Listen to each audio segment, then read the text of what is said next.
Hi friends, இன்றைக்கி எங்கள் வீட்டில் போலி செய்கிறோம். அதுக்கான ஸ்டஃபிங் பார்த்திங்கன்னா கடலைப்பயிறு. அதுக்கான தேவையான இன்க்ரீடியன்ட்ஸ் பார்க்கலாம். மாவு பிசைஞ்சு வச்சுருக்கோம். ஆல்ரெடி 2 hours ஊற வச்சு வச்சுருக்கோம். மாவு பிசைஞ்சு பார்த்திங்கன்னா கடலைப்பயிறு, வெல்லம், தேங்காய் போட்டிருக்கோம். இது நான் ஒரு 2 hours ஊற வச்சுட்டு வேக வச்சு நல்லா மசிச்சு வெள்ளைப்பாவில் மிக்ஸ் பண்ணி வச்சுருக்கோம். இதை எப்படி உருட்டுறதுன்னு பார்க்கலாம். கீழே ஒரு சப்பாத்தி மாதிரி உருட்டிக்கலாம். அப்புறம் ஸ்டஃபிங் வச்சுட்டு மேலே ஒன்று வச்சு க்ளோஸ் பண்ணிக்கலாம். இப்போ இது நல்லா அமுத்திட்டு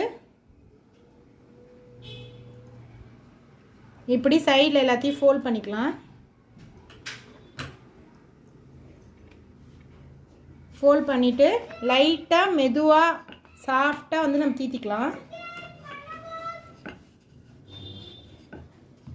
தோசைக்கல்ல ஏற்கனவே ஹீட் பண்ணி வச்சுருக்கோம், போட்டாச்சு. இப்போ நம்ம நெய் ஆட் பண்ணிக்கலாம். இப்போ ஸ்வீட்டான போலி ரெடி ஆயிடுச்சு.